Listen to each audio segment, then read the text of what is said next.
Welcome back to IGN's History of Awesome, a year-by-year breakdown of big events that shape pop culture. The 90s started off with the first Final Fantasy, which obviously wasn't final at all. Super Mario Bros. 3 made the wait for the Super Nintendo much easier.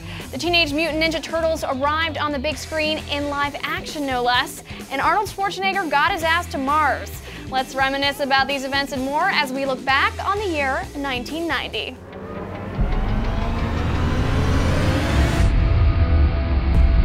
Welcome to the History of Awesome 1990 edition. I'm here with my IGN panel. We are all united. Left leg folded over right.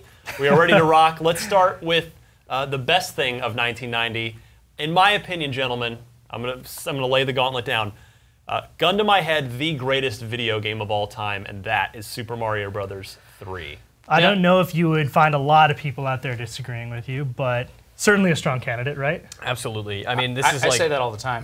one of the most influential games of all time, obviously, right? We have this conversation in the office pretty frequently about which one's the best, this or Super Mario World, and I frequently bounce back and forth between the two because Super Mario 3, it's a little older, but it's got a lot of heart. It 3 paved the way for Mario. It had so many innovations that led to Mario World didn't add World. too much. Super Mario Bros. 3 came out of, like, for me, nowhere in terms of just the sheer size of what you can do, the game, and then what you can do in it. It's just full of secrets. Everything is just layered upon layers of cool stuff. What an amazing game. It invented the overworld for Mario games, which is still a staple today. That's what I was going to say, is it really laid the foundation for things that Super Mario World did later on. Like you said, it didn't add all that much, but all these neat little features kind of coalesced in this really, really great experience that when I was 5 at the time. So you got a Tanuki suit, you got a green boot. Oh yeah. Got all the good stuff. The boot was super, I remember having a hard time finding it. Like, it was fairly rare within the game. You had the Hammer Brothers suit. Hammer Bros. Oh yeah. Of course, Green Bow's shoe is only on one level. The leaf. It's a little Easter egg. Yeah. The leaf, of course, you get right away. That's the box art. The raccoon suit was a big deal, and the box art is so iconic and wonderful. I love that picture of Mario. But, you know, just flying was a concept that, you know, the princess could float for a little bit in Super Mario Brothers 2. But just the ability to make a level vertical was like the next step, and it took tech on the cartridge to make that possible. But before that, Nintendo games scrolled left or right, or they scrolled up or down. But just by nature of flying diagonally, they had to add hardware to the system, and they did that by putting it in the cartridge itself, which is really unusual. Secrets. Legendary secrets in this game. Right in the first level, squat on the white box for a few seconds, and then you go behind the level. That's actually in level 1-3, but yes, it's in the first world. First world. My apologies. You got the first level, and you got the grass world, and you got that. So many of my memories of this game are dying just because I would want to run fast enough and just fly. Yep. Because that was the coolest thing in the world to me. Was that you always had really fine control over Mario's movements. That's one of the staples of the Mario games, is like being able to control your jump in varying heights and lengths. But taking it to another level, literally a higher level, was the flight mechanism with the with the Tanuki suit and stuff. And all I did was want to run fast, get to that little the power up P, and then fly off into. I always hoarded my stuff in this game. Yes, because you had the lower menu where you could collect a bunch of things from Toad houses and the princess, and I'd get P wings and I'd get leaves and all this great stuff, and I'd be like, I'm not using them yet. And you could save them all for World 8. Yeah. And then use them there, but even then, that got really hard. If you had P-wings, you could fly over the tanks in the end of World 8, which are really hard. The airships and the tanks are like, those are some of those airship levels get really intense. Like, there's so many little cannonballs flying around, you can't even keep track of them sometimes. It's funny how it presents a pretty, it's a pretty tough game. Yeah, it is. I mean, it's just massive, and even if you just wanted to beat it, that's not experiencing the game. So I remember, playing it, warping, playing all this stuff, but really not knowing World 6 and 7 very much, and just loving to go back there and be like, wow, this ice level is so hard. Why would you ever want to play through this? But now I have such an appreciation for just going to see it. It's like I remember having very little experience. I think it's on Worlds 3 and 4 that are the desert levels. 2 is desert, 3 is the water one, and you get a little canoe. And there you go. Yeah, I don't ever remember playing. I don't remember that at all. And how about you always skip that one? Giant Land was Giant Land is so blew me away. I was like, everything's huge. What's going on right now? How did they do it? Extra Tech made those giant sprites possible too. It's so cool. And in that world specifically, There was nothing like that, and it was the most memorable world in a Mario game, I think, to date. Like, I just don't. When I think of like what's my favorite Mario levels, it's like those are them. Well, you know, some of the differences, or not differences rather, some of that ideology extends all the way through the Marios. Like I remember, obviously, since the very first Mario, getting bigger when you eat a mushroom or when you connect with a mushroom has been a thing. But later on in Super Mario 64, there was a level that I remember very specifically where you walk into a corridor and there's 3 of the same paintings in various sizes.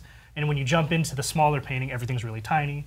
And when you jump into the big one, everything's really big, but it's the exact same level and same enemies. Level. And that's cool. I remember that becoming, when I was like, that was when I was 9 or 10 years old at that point. But coming into that and being like, wait, this is the same level, but it plays totally differently. And it's the first time I think I remember becoming aware of like, this is game design. Like someone did this on purpose. And that's something like that's just been throughout all of the Marios. It's great. Well, Sam, you mentioned this game kind of coming out of nowhere, but for me, I mean, I was probably the exact right age. I was 9 years old when this game came out. I remember being promoted for years. Coming off, well, I want to talk about the Wizard for a quick second as it pertains to the Wizard 100% worked on me. It was a 90-minute infomercial for Super Mario Brothers 3, the Fred Savage film. Which had come out in Japan. Mario 3 came out in Japan in '88. Yeah. So there's 2 years of time for them to consider how they're going to promote it in the United States. And in those 2 years, The Wizard was made. I mean, a movie about it was made. Wow. Yeah, really cool.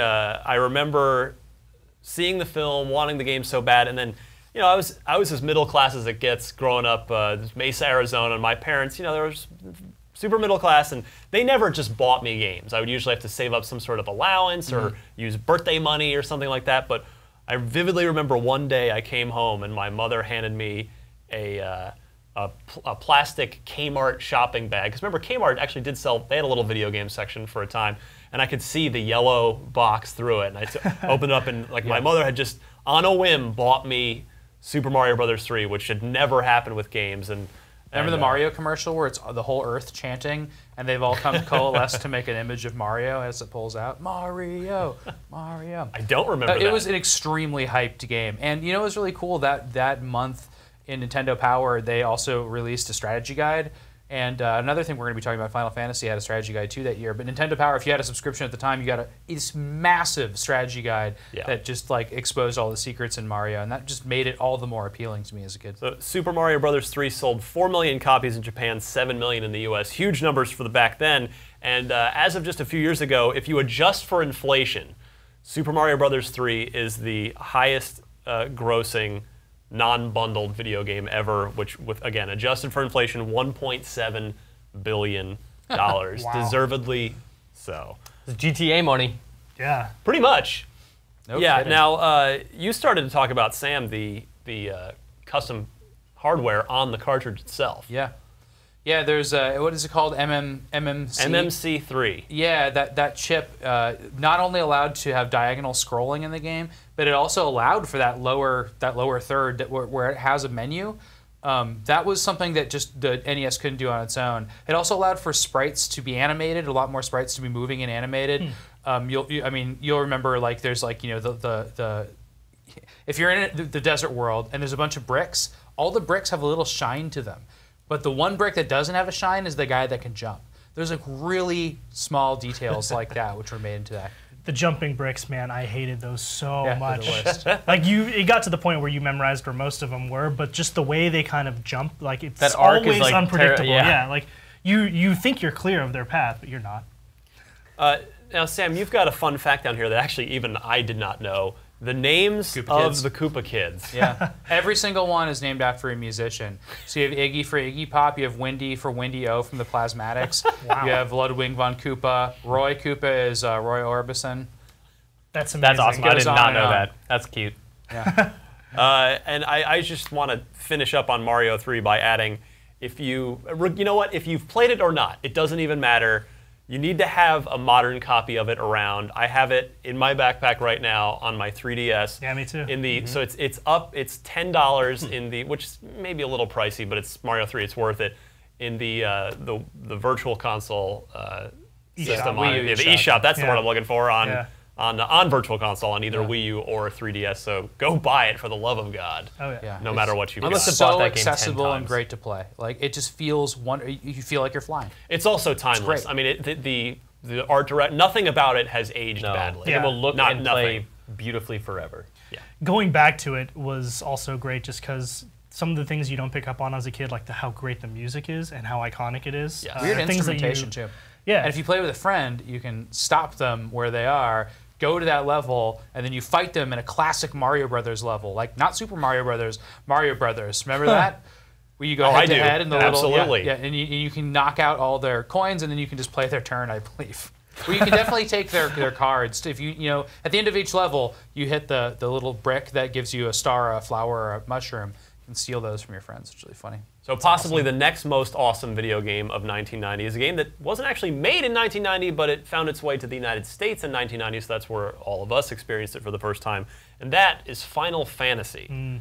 I was never a big Final Fantasy kid growing up, but it was nevertheless revered. Yeah, it changed my life. It was so important for me. Wow. It was the first RPG I ever played. So Dragon Warrior had been out. Nintendo was really trying to push Dragon Warrior, which was Dragon Quest 1. But it just was a real... That game was made in the mid-'80s, 86. Final Fantasy was an iteration on that and taking it and trying to make that a better game. It was sort of a knockoff. It was a knockoff. I mean, it was made by Square before Square was Square Enix. Yeah. And Square was struggling at the time, too. They had made a couple NES games, this funny shooter called King's Knight, where you're a knight in like a fantasy zone, but you're just shooting stuff. It's really funny. And then they made Rad Racer, which was pretty popular. But they were tanking before Final Fantasy came out. That's why they called it Final Fantasy. They thought it would be their final game. But yeah, it was like Dragon Quest, but it was made later, so it was an improvement on it. You could choose your character and name your characters, which was really neat, because Erlich is the star of Dragon Quest. There's like character backstories and stuff, but you could also have a class, and that was all really interesting. But for me, it was a game about what does this mean when I'm walking around a map and there's monsters and numbers on the screen? That was all so new and strange. I didn't play D&D. I was 9 years old. I had no idea. So I had to learn everything about RPGs by Final Fantasy teaching me it, and it was a terrible teacher. It's weirdly mathy and hard to understand it's for children. really hard to understand. My biggest stumbling stone, I remember getting the game, and I was so excited because I was excited that it was a big game. And in fact, I had the Nintendo Power Strategy Guide, and I was just flipping through it. It's like, how could a game be this big for the same amount of money as Ninja Gaiden 2? That doesn't make any sense to me. So I was like, what value? That's what I was thinking as a kid. I don't know why. Sam I think needed to get Nintendo the Power most was from playing his that money. up, the biggest game ever. But yeah, I remember getting it and buying weapons and having gold to buy weapons, and I was like, okay. And then I ventured forth, and I was just getting creamed still. And I was like, what's going on? Because you had to equip them. And just learning what equip was. Yeah. That is beyond complicated for a Nintendo game from 1990, let alone when it was actually developed. Is it fair to say that Final Fantasy is largely responsible for popularizing the RPG genre on a console? It was so much more popular than Dragon Quest. PCs had certainly had plenty of them by then, but on a home console. It brought RPGs home, and for somebody that I mean, RPGs were kind of adult games on PC. I just wouldn't have come in contact with them. Right. So the fact that Nintendo brought it over, put a lot behind it. I mean, they really promoted it a lot. Made a huge difference, and it sold really well in the United States too. No Chocobos back in the original. Those guys were No around Chocobos later. and no Sid. There's nothing to tie Final Fantasy in with the other series, except for the most important thing, which is the airship. And in that game, you have such a massive world, and you can walk, and when you're walking, there's certain enemies, but if you get a ship, you can cross the oceans, and there's different enemies. If you get an airship, you can just avoid all that stuff. Just go wherever you want. And that opens up 70% of the game. You can just go places and land there, and you'll be overpowered.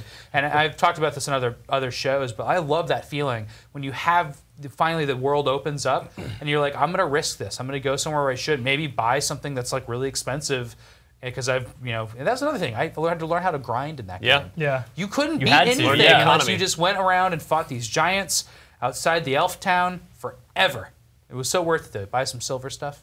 I can tell you guys never did that, but it's worth it.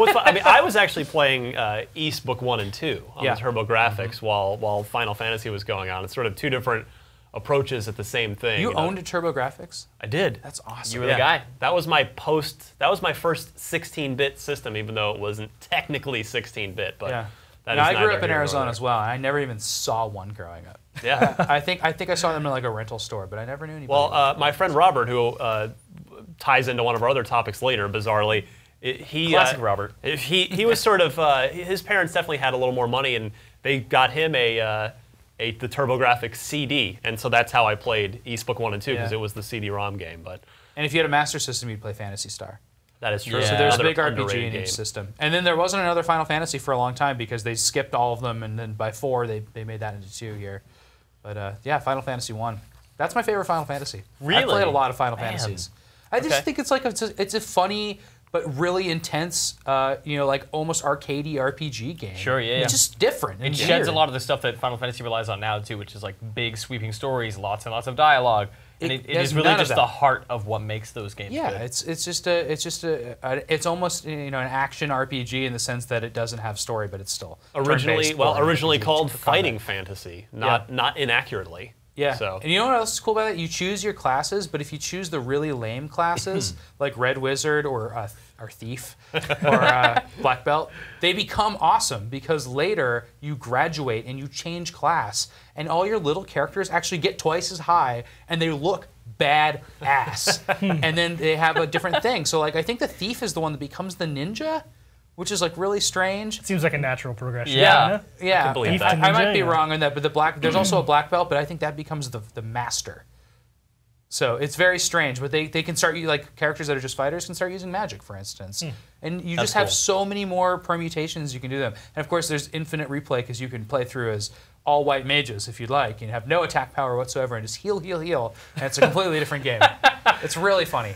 Speaking of timeless video games that remain near and dear to my heart, 1990 also brought us in the month of October The Secret of Monkey Island, point-and-click adventure game, one of the best of all of them. You kind of had the LucasArts adventure games, and you had the Sierra adventure games. And I was always a LucasArts guy because they were funny. Yeah, 'cause I mean, the Sierra, the King's Quest, they tried to be Space Quest, tried to have a little humor, but you could die, and it was a lot sort of the progression was more frustrating and difficult. The LucasArts games, it was just all about the story and going from having your adventure in sort of the most humorous, fun way possible. Well, from the moment one in Monkey Island, there's a world there. Even though it's like weird and pixely and kind of hard to discern what's going on, there's a sense of place there. Like you're in a Melee bar, Island. and there are these dudes at a table. I might be thinking Monkey Island too. No, you're That is on the Monkey right Island one. All right. Yeah, that's the first. You start up on the hill and then you walk down into gotta the go in- town and the and go into puzzles- the bar. Yeah. For old adventure The games, Scum Bar. its puzzles make sense when you get to Scum That's the Bar. name Like, of the you need to engine. go into the kitchen. You got to get the soup pot, and like, all that stuff is great. Yeah, it's so you play Guybrush Threepwood, Oh, Guybrush. mighty pirate, a sort of bumbling, inept. Is that name a reference to like 3PO, like C-3PO? It is not. I actually got Missed this story opportunity. recently from Ron Gilbert. I appeared on another podcast with him, and it has to do with their tools. The artist tool set were called. They're called guy brushes because they just referred to the. Yeah. That's funny. They referred to the character as Guy. He didn't have Yeah, a name, so and you then use so the the artist brushes would for the guy, would draw him. Well, this is the guy brush that we're using, and then Threepwood I think was just something funny. goofy. He said so. It's just Cool. a strangely goofy name, but That's yeah, great. you're this bumbling, young man who desperately wants to be a pirate, and you sort of stumble your way through. So what's the secret? I never beat it. You never find out. What? That's It's the a secret. Yeah. The secret remains You a never secret. find out. It's a Only secret. Ron Gilbert, the creator of the game, knows. Other interesting points about that game. Well, first of all, I mean, Monkey Island proved that video games could be funny. They'd never really been truly laugh out loud comedic experiences before. And Well, even Leisure to Suit this Larry. day, there aren't that many funny games out there. Yeah, you're right, even today. And the reason that game was funny, not only Ron Gilbert, a very sort of witty man himself, but the two sort of co-writers and design guys on this game are two gentlemen you may still know today. Dave Grossman, who co-founded Telltale, a very successful studio nowadays, and of course, Never heard of them. Tim Schafer, who remains a luminary in our industry, who's made such brilliant games as Grim Fandango and Full Throttle and Day of the Tentacle, and the list goes on for him. Psychonauts. And he was 13 years old, right? a little How is older this than that. possible? We all know Tim. He seems so young. Yeah, well, that's the thing. We were all young back then, Yeah. I think. But so you had a hell of a team. I mean, LucasArts The music was done by a guy named Michael Land. Mitch, you sort of alluded to it at the beginning with that sense of place that Melee Island established. And you had this, part of that was because of this Caribbean-themed music that just starts right away and permeates the entire game. You know, LucasArts was not allowed to make Lucasfilm-based stuff, so they had to go off on their own. Which is so sad because there's such original games. Such great opportunity for a Star Wars adventure game called Rebel Scum. Can you imagine? That, again, the Scum engine is what these games were made on, so there's a lot of Scum jokes in the games. And the Rebel Scum would be good. The artist on Secret of Monkey Island is a guy named Steve Purcell, who you would come to know as the creator of Sam and Max, both the game and the comic, obviously. The ghost pirate LeChuck was your evil nemesis in the game, trying to foil him. What else? And that was the other interesting point about the game. Monkey Island was selected as one of the 5 games for exhibition at the Art of Video Games in the Smithsonian back in 2011. So that's how important Monkey Island is. I think it was Pac-Man and Tetris. Probably. I don't know the other 5. Also, I remember that story. Yeah. Talk about good company, right? Yeah, that's some good company to be in. The Monkey Island 2, LeChuck's Revenge, was later, that arguably just as good, if not slightly better. But Monkey Island, that's my favorite one. Personally, understandably God, so. The ending is amazing. We'll talk about that another year. Yeah. But the thing about Monkey Island, again, like Super Mario Bros. 3, it actually is very accessible now. There was a remake that LucasArts did in 2009. Yeah, but the original is actually not accessible. You can't play the original in any form, right? Well, yes and no. I mean, it depends on your definition of original. The remake, it's called the Secret of Monkey Island Special Edition. You can get it on Xbox Live Arcade, PSN for PS3, so 360, PS3, or PC, and it has they redid the art, so it's got sort of modern art, but you can press a button and switch back to the original 1990 graphics. Like pixel perfect original. 2 doesn't exist though, right? It does. Yes. Oh, it does? 1 and 2 both got that treatment. 2 got the treatment a year later. So Monkey Island is still very much playable in its largely original form. Highly recommend you go. I can't remember if it was just Monkey Island 2. I hope the special edition for 1 has it. Does it have the commentary? No, because the commentary in 2 is so good. I think that was just for 2 when because it's Ron Gilbert, Tim Schafer, and Dave Grossman doing commentary over director's cut commentary over select that scenes. Sounds awesome. But I'm pretty sure that was only in 2. Those guys are funny guys too, so hilarious. Yeah, definitely. God, play Monkey Island. It's so as someone who I don't really like old school adventure games. I love Monkey Island. Did you have to use a guide? What's that? Did you have to use a guide? Oh yeah. There's especially early on. There's a puzzle where you have to go through a forest in a very specific route. Where am I? Where you have to get grog, the sort of toxic alcoholic drink. It literally melts mugs. And you have to get grog to the jail cell at one point. I know this is like a spoiler if you haven't played the game, but it involves you have to keep dumping it. You have to get a bunch of empty mugs and keep transferring it. Because as you went from screen to screen, the grog would melt the mug, so you had to keep just dumping it into new to get the grog over there. Monkey Island. Movies. 1990 had a couple of excellent films. What a summer. I'll say. Let's start, Mitch Dyer. Your entire life is effectively based around Teenage Mutant Ninja Turtles. That's true. You have based your life I have pizza socks on right now. My socks got pizza slices on them. So let's talk about March 30th. March 30th, 1990. Yeah. Was almost 2 years old. Oh, frick. Sorry. Teenage Mutant Ninja Turtles live-action film comes out. It stars Corey Feldman as the voice of Donatello. Mostly a bunch of relative unknowns. Yeah. But they were in big suits, right? Sort of kind of a dark movie for being like PG. Yeah, I mean, as a kid, when I saw this movie, I loved it because it was a bunch of big turtles in suits and Jim Henson costumes yelling cowabunga and punching and kicking foot soldiers. Like, it was everything I wanted. Shredder was there, he was in real life, there was Splinter, wow, everything is great. But as an adult, I went back and watched this pretty recently. This movie's really grim. It is surprisingly mature. The script is awesome. It is excellent. It is so good. It still holds up. You can totally watch it now as an adult and appreciate it because it is a heartfelt and very human movie, especially for a movie about 4 giant turtle monster men, right? You have amazing scenes with Raph getting, he loses his weapon, he's really angry, and he takes off, he's like, I just need to go see a movie, and he leaves. That's great, I'm just gonna go see a movie, I just need to vent. and he meets Casey Jones, and they have like a bonding experience over how cool they are. Eventually, Raphael falls into like a coma and is dying in a bathtub, and there's this amazing scene where Leonardo is just grieving and crying about his dying brother in a bathtub. Like, there are things in this movie, there's corruption, there is brainwashing children, there is torture. It's really dark, and it's really good. Turtles holds up really well. That's awesome. I mean, Turtles was such a huge part of my upbringing as well, but I remember the movie coming out just as the show or that first maybe season or two was ending on television. Right, the cartoon. Yeah, like right it kind when of it was at its height. Yeah, it kind of like capped it off for me, and I remember seeing it in theaters and being sort of in disbelief that Turtles were real, like they were real, walking around. Like, you know, when you watch a cartoon as a kid, you delve into the fantasy of it, but you're still aware that it's a cartoon. But the movies, it's a different experience, especially for someone like me who's so into the movies. And I remember watching that movie, and feeling like I could walk outside and feasibly see the Ninja Turtles and see Raphael get hit by a car. Well, it was one of these things when I was a kid, after seeing that movie, I very vividly remember like always looking in sewer sort of grates. Yeah. Like just for the checking. delivery guy dropping off the pizza. Oh yeah. Oh, and I was a huge pizza fan too, so they were already cool in my book.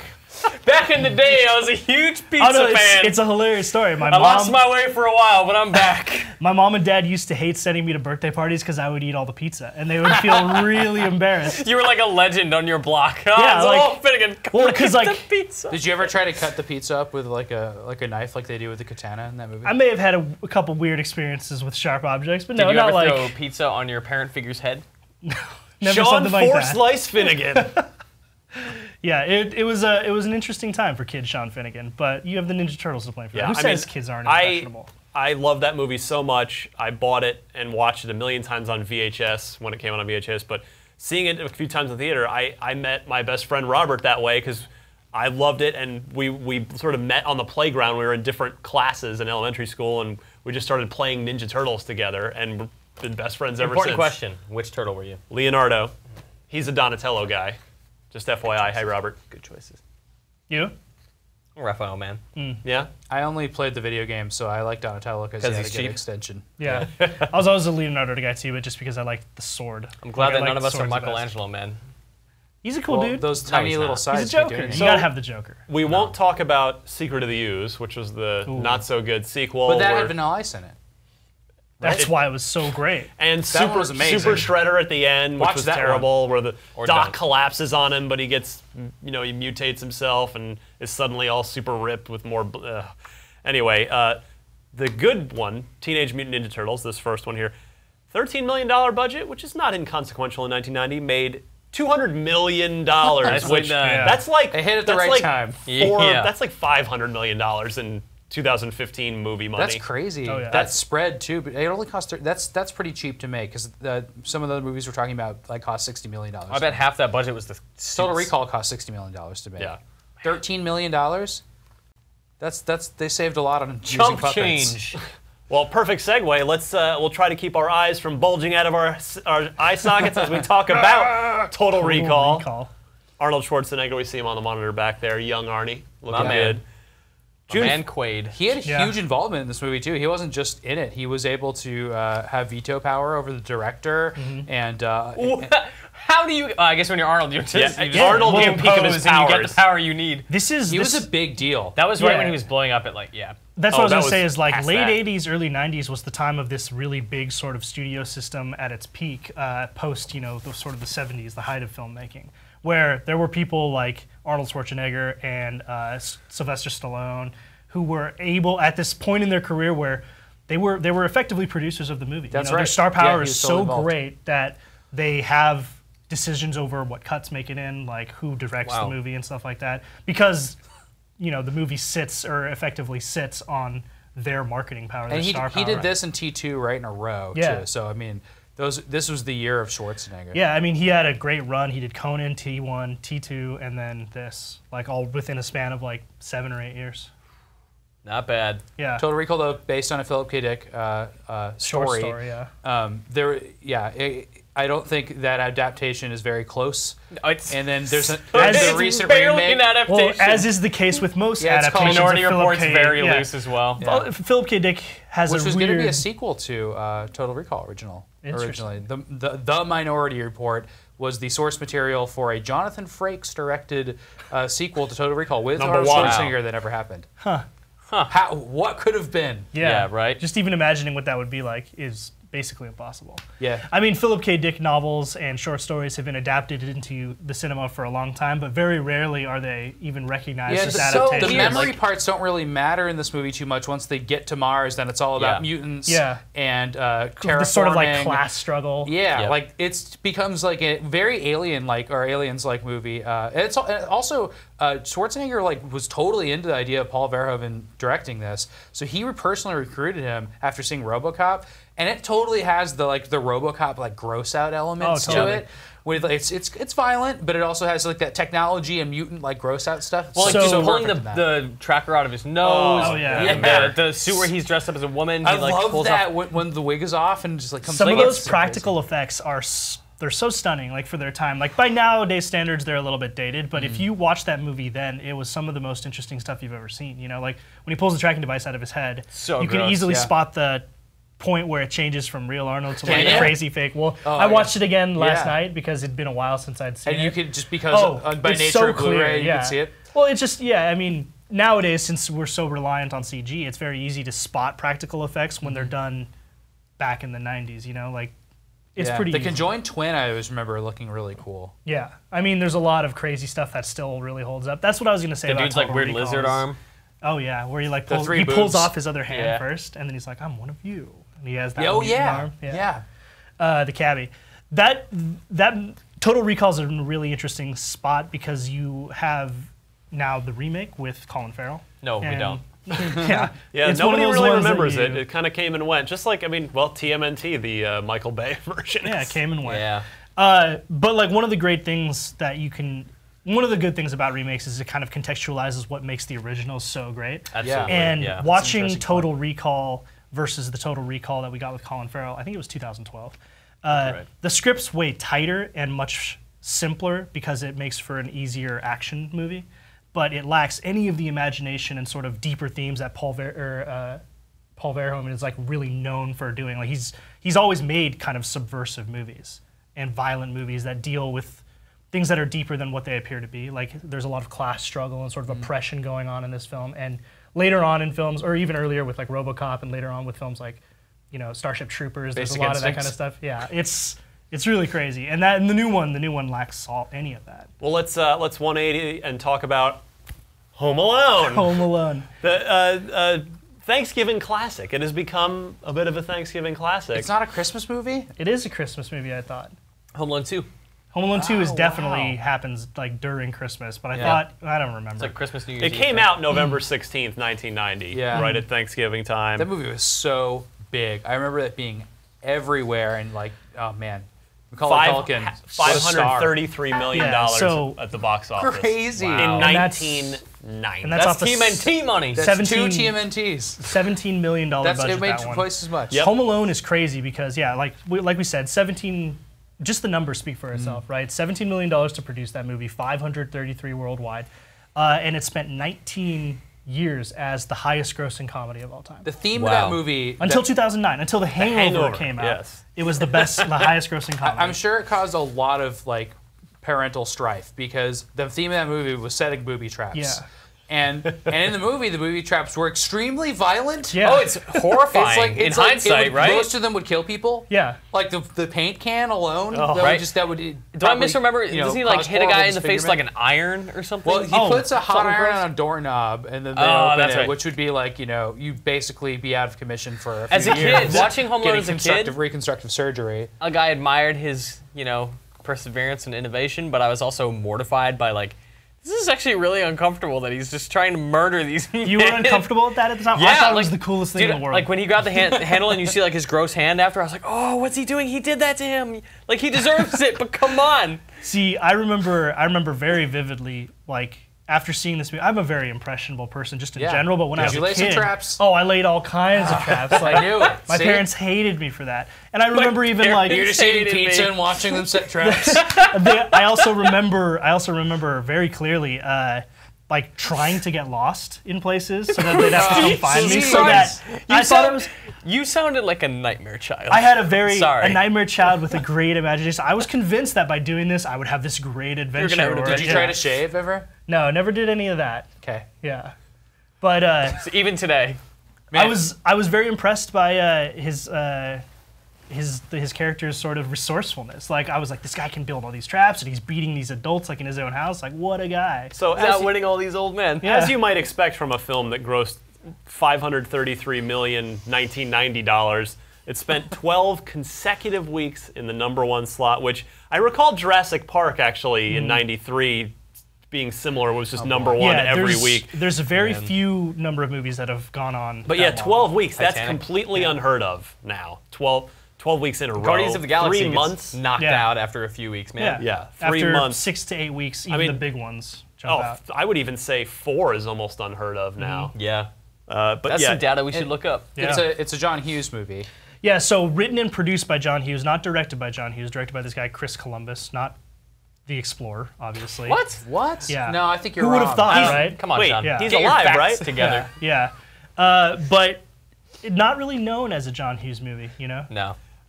What you don't remember is that John Williams did the score, Yeah. nominated for 2 Oscars. Best Which original is- song and I can't best think of the score right now, but it is a John Williams score. It definitely is when you in and of itself, that's a really interesting thing, just because you don't see a lot of comedies getting nominated for Oscars.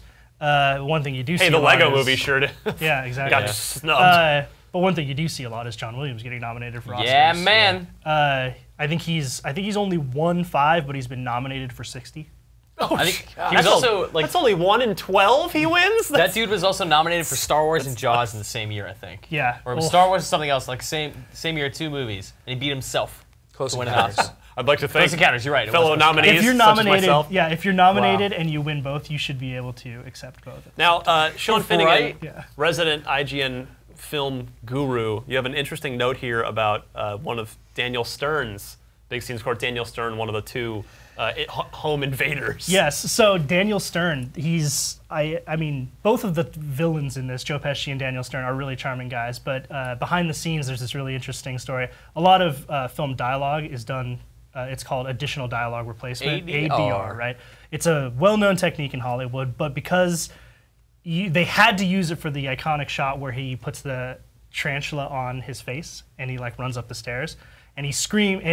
He has this How really does the iconic tarantula get scream. on his face? I don't remember this. Like He's he gets asleep, I think. No, he gets stuck at the bottom of stairs, and the little And kid, one I of the forget traps his is name. to drop a tarantula on him? No, he's like grabbing onto his leg, and he's laying on the ground, and the kid, I forget his name again. Macaulay Macaulay Culkin. Yeah, Culkin. reaches for a tarantula, his pet tarantula, which is sitting right there, like in the stairwell, and he just puts it on his face.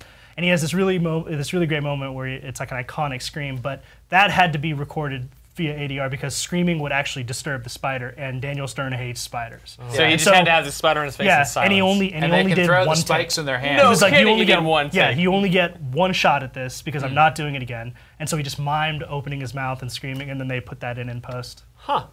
There you go. Reminder I wouldn't do one more to than one watch take, the right? IGN original. How much would an IGN editor take That, to eat a by spider? the way, yeah, that is one more take than I would have given them. Yeah. Sorry, I'm not on this movie anymore. Quickly, Twin Peaks, another iconic show Man. that's now, again, coming back, Yeah. but we'll focus on the original. Debuted April 8th, 1990 on With- ABC. With the only good season. Actually, part of 2 has been good. I'm 3 episodes away from completing Twin Peaks for the first time ever. Wow, Oh, wow. yeah, season 2 gets I've a been lot of watching hate. it I think it recently. comes together in the end. Okay, good. Well, I like It's very weird. Like, brace yourself for like weirder than you're expecting. But yeah, there's a weird killer that's introduced in the end. It's great. But the Laura Yes. Palmer storyline from that first season is really good. And then just the idea of a weird town with a bunch of different characters in it that are all really unique and strange is very influential on so many things at the time. And a lot of the things we talked about in my 1992 episode, which I hosted, are influenced by Twin Peaks, including The X-Files, Totally. Link's Awakening, because there's this little town Really? that they talked about that as part of the That's so development. amazing. And then, of course, I feel like The Simpsons actually took a lot from Twin Peaks. How in about- terms I of don't like doubt the it. weird Contemporaries? tone, How about, yes. But just about the town being a character. Cult classic Xbox 360 game Alan Wake. Yeah. Oh, yeah. Is completely inspired by Twin Sleepy Peaks. Washington, or like at least Pacific Northwest town. That Twin Peaks is really great just because tonally there's nothing else out there like it. It's so strange. It is very Lynchian in this way. David Lynch, one of the creators of the show and the director of it. And a character. And a character, the best character, arguably. He's so good. You know, he's one of these guys who's really well known for having an extremely stylistic approach to the cinema. He's obviously a film director who's done some really, really iconic movies. And coming into TV, he really took that same style. He focuses so much on sound, and that plays a huge part of the story and sort of setting the tone for this small, sleepy town.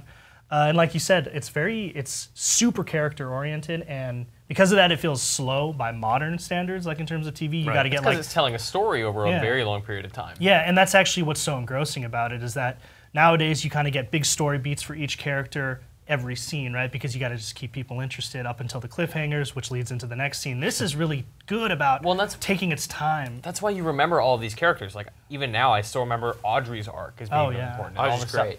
And when she dances to that jukebox is like one of the weirdest things. Yeah. Oh man. You know Norma that owns that diner is Rashida Jones's mother? Really? Huh. Yeah. Man. You wouldn't have guessed. Quincy Jones is her father. They look very dissimilar. There's a lot of people from Twin Peaks that you'd see in like Mad Men and you see in other shows now. Yeah, like in a recent Mad Men, it was Laura Palmer's father. Yep, and Shelley was in a season before that. Really? She's the woman that Dawn strangles. Spoilers for Mad Men, I guess. So speaking of Mad Men, the other thing about this show is that it did something that most other TV shows still don't do, which is it focuses a lot on great cinematography to tell the story. Yeah. Back in the day, and even to a big degree nowadays, most television shows are lit very broadly and very evenly as to give actors a lot of freedom and, you know, to move around the sets. But David Lynch, being a film director, decided to really focus on incredibly staged blocking for the actors so that he could light and shoot things the way you would in a movie, which is a lot more controlled and rigid. That's a style that has been copied, or not copied exactly, but is definitely influenced shows like Mad Men and Breaking Bad now. It's something that a lot of television shows strive for, which wasn't one of the lighting people Bob, who was like accidentally in one of the shots, so they there's used a couple him as the of those, yeah. No kidding, really? Yeah. That's great. You know, and he who's that weird looking dude on set? Yeah, come here. With the long gray hair. You're kind of scary. Look in this mirror for a minute. It's totally what happened. Yeah. Is this a typo? Its first season was nominated for 14 Emmys. 14 Emmys. I think that's literally all of them. Yeah, it's. I was contemplating writing the list down there, but it's basically every category, like best supporting for male and female, best lead for male and female, best score, best screenplay or teleplays.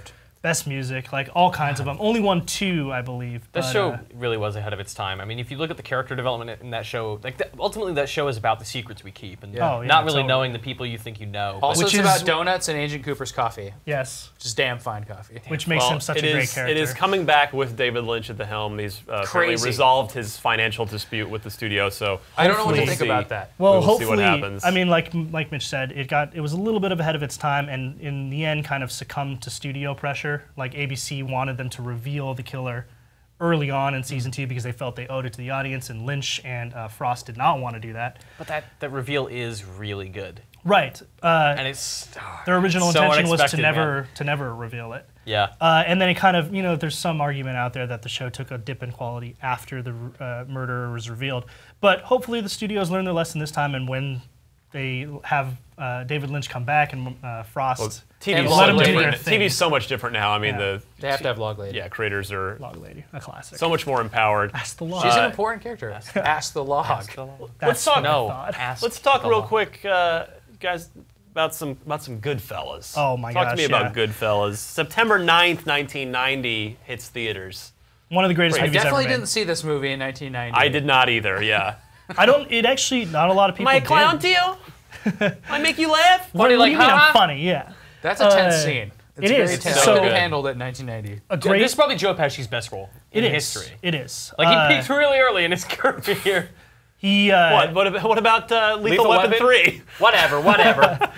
It's one of the. I mean, I think everyone puts it up there on their lists of like greatest movies ever made. It's widely considered that. At the time, though, it wasn't based on a true story. Yeah, of the Lucchese family. That's crime crazy. Family. I read about that too, and I couldn't believe like so much of that is based on. Oh yeah, dude, memoirs. Yeah, Henry Hill, who is the guy that Ray Liotta plays in the movie, the real life counterpart, has made a career of being like, hey, I'm the Goodfellas guy. Like he sells Goodfellas merch. Wow. I think he passed away somewhat recently. He would actually call. He was on the Howard Stern show a lot. He would call in, and it's actually a pretty recent death. I would. Yeah, I believe so, and yeah, but what a film. I mean. Let's see here. Considered at the time ultra-violent despite only 5 people dying on camera. Yeah. Scorsese cut 10 shots, and still they tried to slap it with an AO and an X rating. Yeah, they wanted to give it an X rating. Scorsese, obviously, you can't have that, or else your movie is doomed to commercial failure. Yeah. He cut 10 shots from the movie, all of them which are supposedly the most violent shots. Are those in a director's cut now? There's not been a director's cut of that movie. Interesting. Yeah. That's got to happen someday, right? Unless they're like really pulpy, crappy looking special effects. I don't know. No, I mean, there's maybe no he's special like even effects really embarrassed in the by it movie. now. He's like, yeah, they were right. This didn't need to be here. I find it hard that Marty would be really ashamed of his own work anything he's ever made. You know, it's a classic. It's a masterpiece. But at the time, people didn't really see it as it becoming a classic, right? It was $25 million to produce, only made 46 at the box office. So it wasn't a failure, but it didn't kill.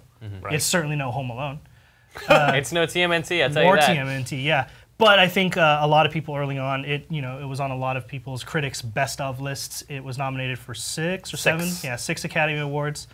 And I think ever since it's been included in that trifecta of like the mafia movies, right? You have The Godfather, you have The Godfather 2. you consider on the one movie Goodfellas and The Sopranos, you know?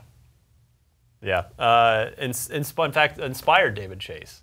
Yeah, David The Chase. Sopranos. I mean, David Chase has been on the record as saying this a lot of times, but like that was his Bible, you know. When there's a lot of similarities in how the characters are portrayed. Sort of like this idea of just like the day-to-day of what a mobster, a gangster's life is like. And in a way, it kind of tries to make it, like it tries to disillusion it, like make it seem like not a glorified thing, but it has the opposite effect, you know? Inspired, or rather launched the career of Ray Liotta, who would go on, of course, to play Tommy Vercetti in Grand Theft Auto Vice City. Let's finish up with a little science, gentlemen. Yeah. Science that's affected all of our lives and certainly geek culture. The Hubble Space Telescope is a thing that no one really thinks about now. This was a big deal at the time. It's the greatest camera ever built. Yeah, this is like still one of the best inventions in modern first it was a terrible history. camera, but then they fixed it. Yeah. That first like year wasn't there, or 2 years even. There was just like blurry photos. And it was a big joke for a while. The mission launched on April 25th, 1990. Happy birthday, Mitch Dyer. Oh, wow. 2 years old that day. Oh, stop this. You're killing me here, Mitch. On literally every subject, I'm 2 years old. It's your birthday. It cost $2.5 billion by the time it launched. That's Ninja Turtles money. That's 5 Home Alones. Ongoing cost, ongoing operation, staffing, research has pushed that total to modern day over $10 billion. Jesus. But I'm so happy there's not 10 Home Alones. there were you three. You would know if there was. Weren't there 3? Yeah. There were 3. Yeah, Yeah, the third one was real bad. Oh, yeah. It was funded in the 1970s. They proposed a 1983 launch, but it suffered technical delays, budget problems, and then more seriously, I mean, the Challenger shuttle disaster, which just sort of set everything on pause The for a while. Hubble took all the photos you see about space now. Oh, yeah. There are no more important photos than the ones it took of the Horsehead Nebula and galaxies, and just it showed people in what our galaxy actually contained and its beauty. It's not just emptiness. It's unbelievable. Yeah, photos. I mean that's this. If you simplify this, I mean human beings built a telescope, shot it outside the atmosphere, not knowing what they're into gonna the see. blackness of space to get rid of any kind of like, I don't know, you're a cameraman. Well, it's atmospheric interference. Yeah, is it's what it is. distortion from the atmosphere. Yeah, so you get rid of all that, and It now works you like have a lens. You have a killer camera that can literally see through space and time. Yeah, and that's the great part, and time, right? Like one of the things that we realized when the Hubble telescope in there is you could point it at a particular point in space and leave it there for months at a time as it collects light, because it works the exact same way a camera does. You have to expose an image. Yep. But a lot of this light is so old and so faded, it takes a long time. So you have to look in the same directions for a month. Yeah. But a lot of that light comes from the very, very beginning of the universe. And we quite literally, because of the Hubble telescope, have seen to the beginning of time, 13 point some odd billion years ago. Ryan Science is from so Arizona. rad. It is crazy. That mirror, the lens, their lens came from University of Arizona's Mirror Lab, which is under the Wildcat Stadium. And there's a mock-up, and I've been there. It's a big glass mixing area. And there's a big mock-up of it also up on Kitt Peak, the big National Observatory there. And it's this giant room-sized piece of glass. It's so massive. And that's what was wrong with Hubble. So to fix it, that was an incredible spacewalk. It was a day-long spacewalk to fix this giant piece of equipment to replace it. It's I mean, think about that. When you have a broken piece of technology, you can just take it to the store. But to fix this thing... Apple Genius, could you spend an entire day in space to fix my iPhone? Thank you. So because of the Hubble telescope, we were able to prove that we're able to determine the rate of the universe's expansion, which is huge for scientific research. That's tied to Edwin Hubble, who discovered that the universe was expanding. Who of course, it's named for, and it's still active today. And finally, I would say it's expected. Took the first picture of an exoplanet. Man, it's doing some good it work. took a picture of a planet around a different sun. That's incredible. Yeah. How did it do that? It's amazing. Light collecting. How much if we launched one now? It's supposed to do it now. Yeah, the tech now is so much better. The Hubble is expected to decay and fall back to Earth and burn in about 20 years or so, 15 to 25 years. And there could be technical failures before that. That's true. It could. Yeah, it's 2020 or later, basically. Let's. Got to build that thing again. The tech's so much better. Let's Faster, build a new stronger, one. better. They have actually built a new telescope. It hasn't been launched yet. I forget what the name of it is. Well, one had it's the motors that aligned it with the stars all went out one by one. Remember that a few years ago, and so that camera went down. There's a lot of Earth-based ones now that are getting better and better too, which is really nice because you just go to Hawaii and you get to look through that telescope. But there's going to be newer and better telescopes. But what a wonderful piece of equipment. So 1990, an awesome year, a lot of great stuff in video games, in film, in science. I want to thank Sam Claiborne, Sean the Shark Finnegan, Mitch Dyer. My name is Ryan McCaffrey. For more on the history of awesome, stay tuned right here to IGN.